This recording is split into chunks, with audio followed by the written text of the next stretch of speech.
Alex, I'm not gonna lie. I invited you to have a chat about something else. Well, Mhm. actually, when I spoke it to you, I've told you about the main invitation reason. But then I was like, okay, if I have you, I probably would have a chat with you about your club. I think it was quite interesting as well, and we can kind of introduce ourselves to this conversation. But the main topic of today is Radomiak Radom, a new coach that is being signed up yesterday. Um, and Constantin Gâlcă, you gave me this proper pronunciation. I'm trying to Yes. do it as best as I can. A couple of more questions because obviously there's lots of Polish journalists. Lots of Polish journalists already said about this guy in terms of what kind of player he was, what kind of coach he was, and I would like to ask you a very very simple question because obviously he is a Romanian legend in terms of the football player. And Mhm. usually, when we talk about football, we used to say like that not every good player can be a good coach, but also from the other side, not the good coach doesn't have to be a good player in the past. Well, how would you describe Gulka? Do you reckon he's as good coach as he used to be a player? Uh, well, I mean, it's hard to say, to be honest, but I would tend to say yes, because I mean he was an amazing player. Like you said, he was part of the Romanian golden generation, playing the World Cups, European Championships, and so on. So he was a great player, and I think he's a great coach.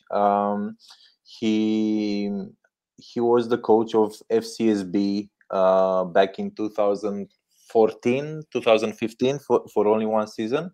Yeah. And that was actually the last time they won the championship, right? So uh, he took the team from a position that was not great, and in only one season he was able to win the championship and the cup. And since then, so for what, 8 years now, they only won the cup once since he left. So I would say he had great impact on the team, and considering that he's only done it in one season, it's even more spectacular, because you get a team that has a mentality, and then as a coach you need to put your mentality in and your style of play, and so on. And also, he's a young coach. He has a different approach to football. He has a different approach to building a team. And I think he was able to get his experience in very good at a very good level. He also obviously he played in Spain as a player for a long time, and after leaving Bucharest, he also coached Espanyol Barcelona for one season. And later on, I can't remember the season exactly, but he went to Denmark. Yeah, Veje, I very think they're called yeah. in Denmark, and he was able to get them back in the first flight um, after a long time, and then keep a steady position in the Danish first division. And yeah, I mean, those are all the traits of a good coach.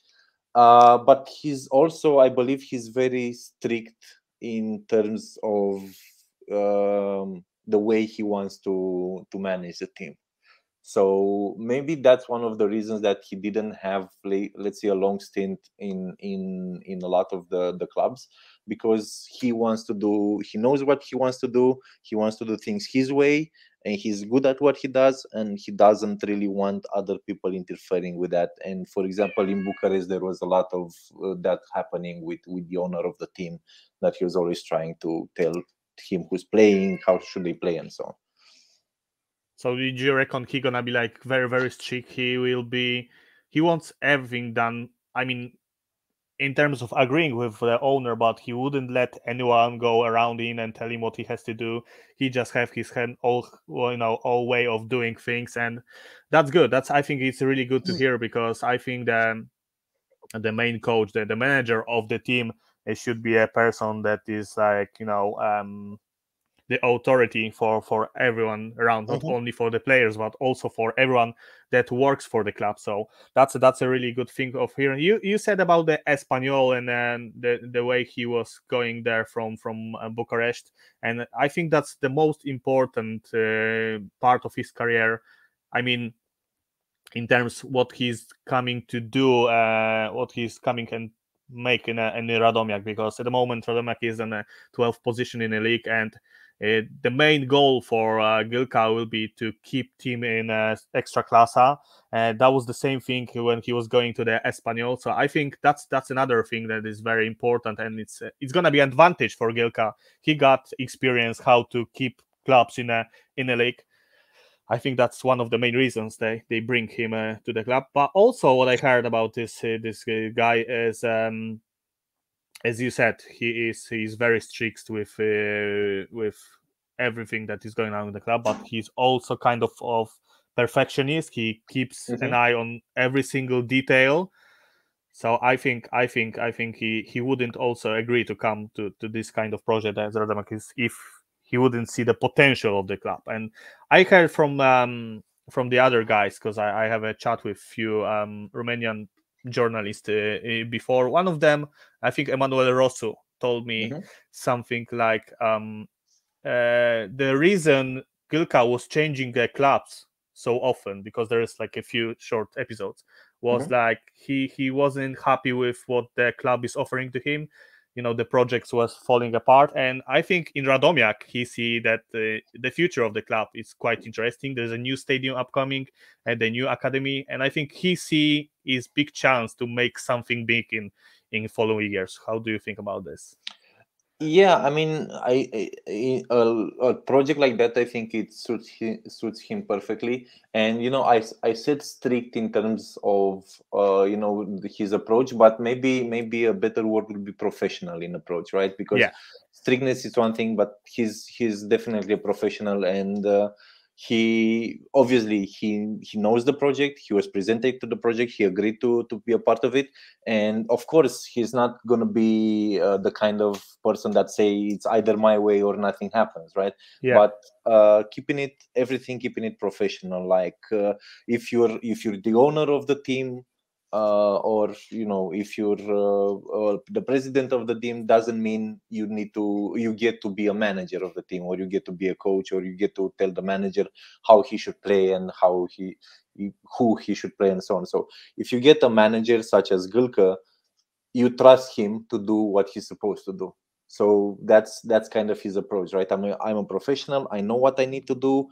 I understand the project, but there should be some kind of boundaries, some kind of separations between the functions at the club, right? So that's kind of his vision and approach. And obviously, he has a lot of experience as a player at the biggest level, and he got to learn from the best coaches and the best player that he was sharing the pitch with. And like you said, he didn't have, let's say, long stints to any of the clubs that he's been to, but I guess that was something to do about the way the club would approach some situation, basically breaking this professionalism barrier and not giving Gâlcă the chance to do what he's supposed to do and what he was there to do. As an example, the Danish club, right, where he took them from the second division, he was able to do something, historical for them. Basically, he was there for 2 seasons, and then in the 3rd season, people started interfering with his work, and he felt that instead of just being a yes man, he'd rather leave and find a new project, and do his job in the way that he's supposed to be doing it. Constantin come to the Radomiak in a very bad moment, because as I said, the team is in a 12th position in the league. It's closer and closer to the relegation group, which was particularly not the plan for this season. Last 6 games, it was only 2 points. So the not only the morals of the team are very, very low, but also there was few big injuries in the team. And that's gonna be very challenging for the player. How do you think he's gonna cope with that? Because obviously, for me, it was very, very impressive that he actually agreed for coming to the team in that kind of the moment with with everything literally falling apart in terms of injuries. Not everyone would agree for coming to this kind of project. Lots of coaches want to start from the beginning of the season when you got 0 points, when you can build up your own team and make a transfers. So I think that's gonna be a super challenging for him. How do you think he's gonna cope with that? Yeah, obviously it's going to be a challenge, but I think he's the kind of guy that thrives from this kind of situation. He loves the challenge and he loves to build up in a project. So okay, he's getting the team after the middle of the season, right? So there are a few challenges there. You have a few players that are not available. You have basically all the players that you don't know, so you have to get to know the players and their mentality and the way they play. But at the same time, it's a fresh start for the players, because you have a new coach that maybe has or most probably has a different approach than the previous one. So it might not seem like a fresh start, because it's in the middle of the season, but in a sense it is, right? Because he's coming with let's say a different background, from with a different experience, and it's not the first time he's taking a club in a difficult situation, and hopefully he'll have good results. And like I said, there's previous example in Bucharest and in Denmark, where he took the club from, let's say, not the best position they were in, and he was able to work it up and have good results and win trophies, and all that was within a year, right? So if he's given the time and the proper support, I'm sure he can get the club on the right way, definitely keep them in Extraclasa, and who knows, maybe even win some trophies in a couple of years. Accommodating and finding yourself in a new country. I invited you also because obviously you are from Romania as well, and I wanted to ask you, how do you think Gâlcă gonna find himself in Poland? I don't really remember lots of coaches from Romania in Polish Ekstraklasa. I remember Dan Petrescu from there was Dan Petrescu in Wisła, yeah, in 2006. But I was gonna say, how do you find coming from Romania to Poland in terms of living, in terms of adapting to the new culture, but also in terms of obviously going to the different league? Would you see a lot of difference in between the Romanian league and Polish league? And you just tell me a few things about like a lifestyle and stuff. How did you find yourself, and how do you feel like Gâlcă gonna go into it?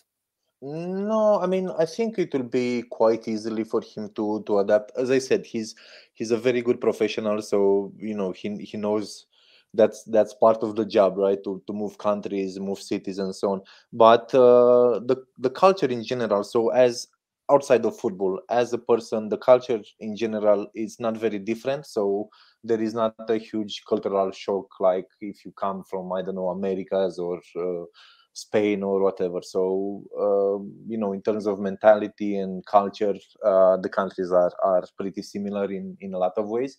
So I don't think that will be a massive impediment for him. And as a coach, again, it's part of the job to be in a new club, to be able to assimilate that club culture, and then also at the same time make sure that your ideas are going across to the players and to the rest of the club. So yeah, I don't think it will be a huge issue, and I think he'll hit the ground running, and he'll be able to accommodate quite quickly. And yeah, like you said, I don't think, except from Dan Petrescu in Wisła, almost 20 years ago, I don't think there was another Romanian coach in Poland. But as I remember, that was one of the pretty good seasons for Wisła back then. And they're part of the same generation. They played together at the national team. They were both in Steaua Bucharest. They have let's say a similar background. Same generation, same level of professionalism. So I don't think he will do a bad job, to be honest. And the last question, because obviously our fans are very interested about how he gonna be in the conferences and things like this, like speeches. There was a few different coaches in the Radomiak history recently, and then like not everyone liked to speak to the fans, to the supporters strictly. Not everyone was like happy to answer for many questions on the conference. And how do you think Gâlcă gonna be on the conferences? Is it kind of open trainer, straightforward, that would like to speak to everyone around, or he is like, okay, I just say as much as I need to in terms of professionalism. I don't need to talk to like fans a lot. I rather just concentrate on the football. Well, I mean, I think that's a very personal question, and it depends on how he's feeling from one match week to the other. But generally, he's an open manager. He speaks to the press. He speaks to the fans. He is able to explain his decisions, and let everybody know what's happening in the team, and why it's happening, and so on. Obviously, that's very debatable, and it can change depending on a lot of factors. But like I said, he's a professional, and he knows this is a very important part of the job. So he'll be open, as far as I remember when watching him in the Romanian championship. He was always open to discussions. He was open to the press. He was open to the fans, and he was telling things straight, and he was not trying to beat around the bush or hide anything, or just refuse to speak to the press, for example. Okay, there might be some bad situations, but again, it's part of the job. He knows it very well, and maybe sometimes he doesn't like it, but he will do it to the best of his abilities.